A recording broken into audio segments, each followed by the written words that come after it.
Welcome to Ed Fluential Sports, where passion meets precision. As I'm your host, Ed, dive deep into the plays, players, and stories shaping the game. And today, got a double upload. Talked about Caitlin Clark early this morning. Talked about her turnovers and if that's the issue. And so, from basketball to WWE, let's talk about some wrestling and how I will book Fatal Influence to become the new women's tag team champions. And it's not going to be a long video because this process should be relatively quick because when you think of the recent NXT call ups, especially for the women, they all got stuff relatively fast. Solo Ruka just became women's IC champion. She hasn't been on the main roster very long. She's just been there a couple of months, I think, which might have no issue with it, by the way. But I'm just saying, relatively, when you look at how fast they've been called up, the Tiffany, 2.5 years in, been women's world champion, had nearly a year reign, if not a bit longer, and she's the current women's U.S. champion, which I don't mind. I do think since she's came back and been in that mid card role, she has been better. Stephanie Vauquier, obviously, I think Naomi's pregnancy played a factor in her winning the women's world heavyweight championship, but it was other people they could have used to put the title on, but they decided let's roll with Stephanie and see how she does with it. I just think they booked her poorly. Roxanne, she benefited from Liv's injury, I think, becoming tag team champion when they could have just made Judgment Day give it up. But they was like, Roxanne is here. Let's have her be tag champion. So when you look at those recent names, and I'm probably forgetting Julia, she was U.S. champion. So it's like they're calling up these people from NXT, putting belts on them to shake up the main roster. Obviously, the booking hasn't been great, but when you have new talent, you do want to showcase them. So having them infused, like having Sol Ruka feud with Becky Lynch and go over twice, basically. The first time it was kind of mad because it was a count-out victory, but Sol still got that win, and then she beat her straight up for the title. These call-ups I think have all made sense. Jordan Grace call-up instant title match with Jade. She didn't win, but she was already in that spotlight. So the formula over the last 3 years with these NXT women is that they're being spotlighted very fast because the NXT women's division has been cooking. It's been the top two women's divisions. If you look in all of wrestling, it's been NXT and AEW that have been competing the last 2-3 years for best women's division. So it makes sense that as they're getting called up, that all these women are in some type of title picture, whether it's mid card, main title. And then with Fatal Influence, JC Jane grew on me after she won the NXT Women's Championship. Because at the time, I didn't say that's a good decision. And at the time, that was the same day she won it. Was the same day that I had my high school graduation. So I'm going to always remember that moment of JC Jane beat Stephanie Vauquier and me not seeing it live because I just didn't expect it. And I thought it was a terrible decision. And JC Jane proved me wrong. She had a really good run. She had 2 runs as NXT Women's Champion. And then she had the Knockouts Championship run, which went really well. She's a great promo, one of the best in NXT at that time. Still think Jada was first, but she was definitely up there. Then coming to the main roster, the heat has been nuclear for a Fatal Influence. Fallon Henley, she's a really good mid-card talent. Lainey Reed, she just kind of exists, but I had to give credit where credit is due. I said the same thing about Lena Cross and AEW with Penelope Ford stepping out due to injury, so Lena Cross having to come in and replace her, and then Jasmine Nix, her departure, Lainey Reed being their replacement. It's like they were never supposed to be in these roles, but they got it, took advantage of it, and did well in that role. So I can't hate and obviously can't reverse history. So what's happened. So I had to give credit to Lainey Reed for doing that because she's not terrible. I don't think she's great, but she's not terrible either. And they're trying to make it work with her fitting into Fatal Influence. I think it's going all right. Obviously, it flowed way better with Jasmine Nix, but it's like they had to make something happen with them keeping that trio together and JC being the leader, from her being a third wheel and Toxic Attraction to now being the leader of Fatal Influence, going toe to toe with Rhea on the mic and other stars in WWE, them just attacking everybody. Fatal Influence has been doing their thing. And I think when you look at these recent call-ups, it makes the most sense to have them all be champions. Because I'm trying to think of what what trio of women all had championships, and I really can't think any. It's like Judgment Day had the tag titles, but was Liv world?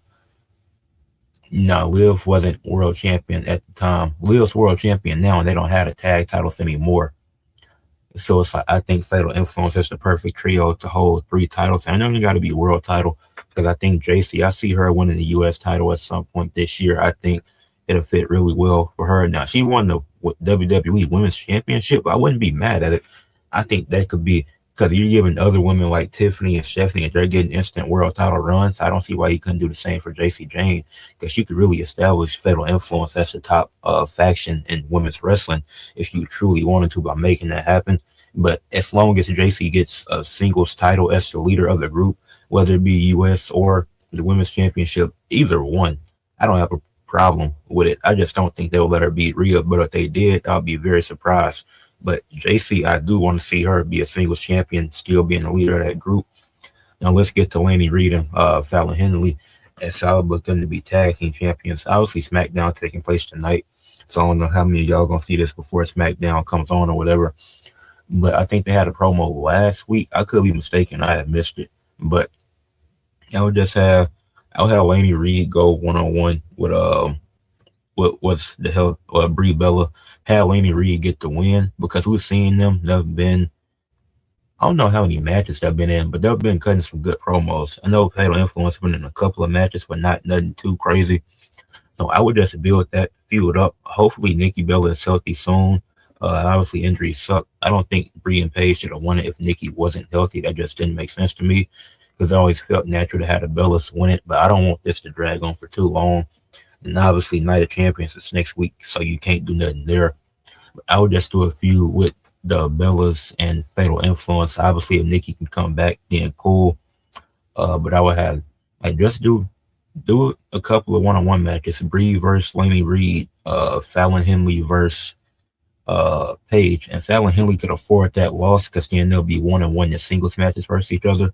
So it's not like she's getting buried. It'll be like, yes, she lost her one of her first or a few main roster matches, but in this story, it's like it's tied 1-1 within the singles matches, and then they could do a 3-on-3, assuming that Nikki is healthy. Fatal Influence versus the Bellas and Paige, and then Fatal Influence ends up getting the win, basically securing a title shot, because when they're faced off each other, it's 2-1. And then you could run a couple of tag matches. The first one could be, because you're gonna have to tell the demise of the Bellas eventually kicking Paige out and not being cool with her anymore. Because you don't have to, but I just feel like the Bellas are better as heels, and you could have an actual feud with the Bellas and Paige and bring back AJ Lee if you truly wanted to do that. With the Divas there and all that, and Total Divas stars or whatever. So you could realistically have Fatal Influence beat Paige, and I say SummerSlam, they beat Paige and Brie, and they become the new tag champions. Then, but you continue the feud as Nikki. She felt like they would have won if she was there, basically not supporting Paige. So then the Bellas get their rematch, and they lose.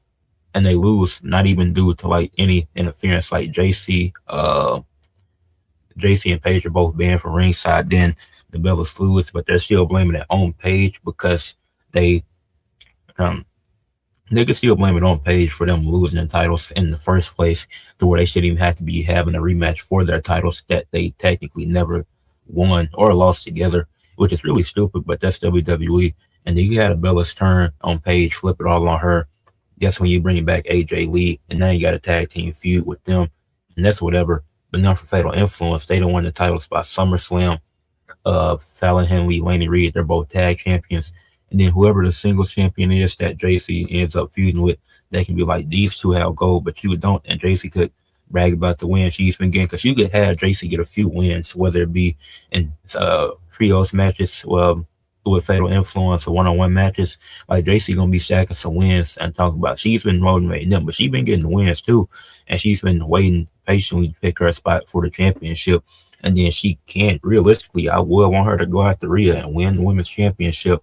So now you have Fatal Influence, JC as the women's champion, and Fallon and Laney as the tag champions. Now, U.S. Championship is more realistic, and like I said, as long as JC wins a singles title and and the other two in Fatal Influence get the tag titles, I think you can establish them as the top trio in women's top faction and women's wrestling. Because once SummerSlam happens, that's when Fallon and Laney can get their moment, and then Money in the Bank, you could have JC get her moment, which is in October, and then you could have them hold the titles a little bit.